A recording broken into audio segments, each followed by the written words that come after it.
Hi everyone, welcome back to my channel. আজ আমি আপনাদের জন্য ঝটপট তৈরি করে নেওয়া একটা বাঁধাকপি রেসিপি নিয়ে এসেছি। এই বাঁধাকপি আমি প্রেসার কুকারে তৈরি করব। খুবই ঝটপট তৈরি হয়ে যায় এবং খেতে দুর্দান্ত লাগে। তো চলুন বন্ধুরা, দেখে নেওয়া যাক আজকের এই বাঁধাকপির রেসিপিটি। বাঁধাকপির রেসিপিটি তৈরি করার জন্য এখানে আমি বাঁধাকপিগুলোকে কেটে নিয়েছি।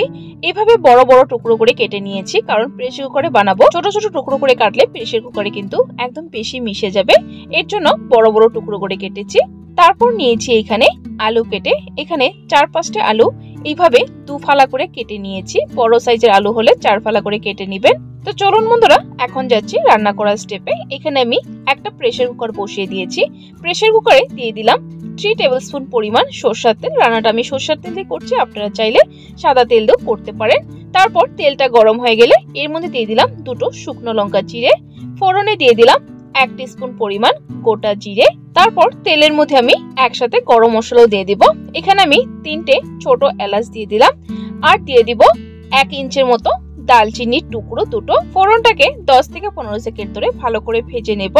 তারপর এর মধ্যে দিয়ে দিব কেটে রাখা আলুগুলোকে আগে ভালো করে ভেজে নেব। তো দেখুন বন্ধুরা, আলুগুলো আমার ভেজে নেওয়া হয়ে গেছে। আলুর উপর একটা হালকা ব্রাউন কালার এসেছে। এখন এর মধ্যে দিয়ে দিব 1 টিস্পুন পরিমাণ আদা থেতো করে, আর দিয়ে দিব 4-5টে কাঁচা লঙ্কা। ঝালটা কিন্তু আপনাদের স্বাদ অনুযায়ী দেবেন। আদা কাঁচা লঙ্কাটাকে দিয়ে একটু সময় ভেজে নেব। দেখুন, আদা কাঁচা লঙ্কাটাকে একটু সময় ভেজে নিয়েছি। তারপর এর মধ্যে দিয়ে দিলাম 2টো বড় সাইজের টমেটো, এইভাবে টুকরো করে কেটে। টমেটোটা যাতে খুব তাড়াতাড়ি গলে যায় এর জন্য এর মধ্যে দিয়ে দিলাম সামান্য পরিমাণ নুন আর ঝালটা কিন্তু আপনাদের স্বাদ অনুযায়ী ইউজ করবেন। নুনটাকে দিয়ে টমেটোটাকে একটু সময় এইভাবে নেড়ে চেড়ে মিক্স করে নেব। তারপর হালকা করে ঢাকা দিয়ে টমেটোটাকে একটু গলে নেব। প্রেসার কুকারটা কিন্তু আমি একবারে লাগাইনি, জাস্ট উপরে ঢাকনাটা দিয়ে রেখেছি।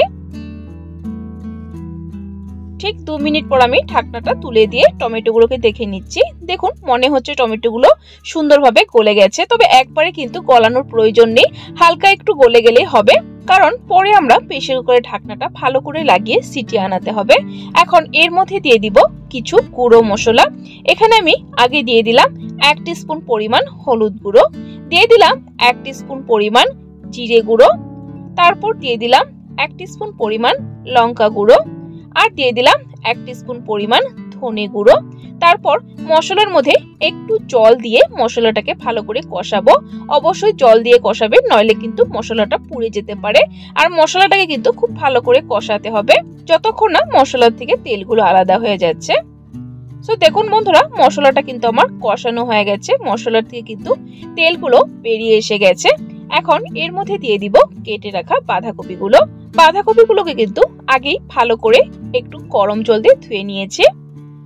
দেখুন বন্ধুরা, বাঁধাকপি দিয়ে দিয়েছি। এখন এর উপর স্বাদ মতো নুন দিয়ে ভালো করে মিক্স করে নেব। বাঁধাকপিগুলোকে দেখুন ভালো করে মিক্স করে নিয়েছি মশলাগুলোর সাথে। এখন এর মধ্যে দিয়ে দিব অল্প পরিমাণ জল। এখানে আমি 1/2 কাপ পরিমাণ জল দিয়ে দিলাম। জলটাকে দিয়ে আবার ভালো করে মিক্স করে নেব। তারপর প্রেসার কুকারে ঢাকনাটা লাগিয়ে দেব। দেখুন, প্রেসার কুকারে ঢাকনাটা লাগিয়ে দিয়েছি। এখন একটা সিটি আনিয়ে তারপর গ্যাসের ফ্লেমটা বন্ধ করে নিজের দিকে ঠান্ডা হতে দেব। সো দেখুন বন্ধুরা, একটা সিটি আনার পর গ্যাসের ফ্লেমটা বন্ধ করে নিজের থেকে ঠান্ডা করে নিয়েছি। এখন খুলে দেখিয়ে দিচ্ছি। দেখুন, বাঁধাকপিগুলো কিন্তু খুব সুন্দরভাবে নরম হয়ে গেছে। বাঁধাকপি থেকে কিন্তু অনেকটাই জল বেরিয়েছে। এখন আমি গ্যাসের ফ্লেমটা আবার জ্বালিয়ে দেব। দেখুন, গ্যাসের ফ্লেমটা জ্বালিয়ে দিয়েছি। এখন ভালো করে আবার একটু সময় রান্না করে জলটাকে একটু শুকিয়ে নিতে হবে।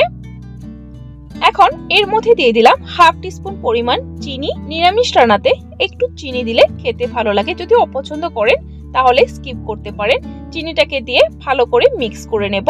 তারপর এর মধ্যে দিয়ে দিলাম অল্প পরিমাণ বাদাম ভেজে। বাদামটা কিন্তু অপশনাল, আমার কাছে কড়াইশুঁটি বা মটরশুঁটি নেই। আপনাদের কাছে কড়াইশুঁটি বা মটরশুঁটি যদি থাকে ফ্রেশটা, তাহলে এটা দিতে পারেন। আমার কাছে নেই, এর জন্য বাদামটা ইউজ করছি। যদি বাদামটা অপছন্দ করেন তাহলে স্কিপ করতে পারেন। তো দেখুন বন্ধুরা, বাঁধাকপির জলটা কিন্তু একদমই শুকিয়ে গেছে, একদম পারফেক্ট হয়ে গেছে। এখন গ্যাসের ফ্লেমটা বন্ধ করে দেব। আর 1 টিস্পুন পরিমাণ ঘি দিয়ে দিলাম। ঘিতে খুব সুন্দর একটা গন্ধ আসে। তারপর নুনটা কিন্তু আপনারা একটু চেক করে নেবেন। আমি নুনটাকে একটু চেক করে নিয়েছি, একদম পারফেক্ট আছে। আপনাদের যদি প্রয়োজন হয় নুনটা একটু দিয়ে দিবেন। দেখুন বাঁধাকপির তরকারিটা আমার তৈরি হয়ে গেছে। এখন একটা আলাদা পাত্রে বাঁধাকপিটাকে সার্ভ করে নেব। এই বাঁধাকপির তরকারি কিন্তু ভাত, রুটি, পরোটা, লুচি সবকিছুর সাথে খেতে অসাধারণ লাগে।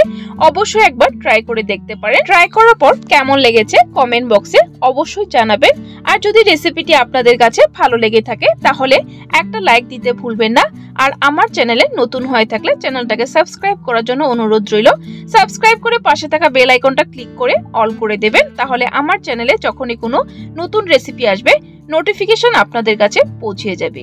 ভিডিওটি সম্পূর্ণ দেখার জন্য অসংখ্য ধন্যবাদ। ভালো থাকবেন, সুস্থ থাকবেন।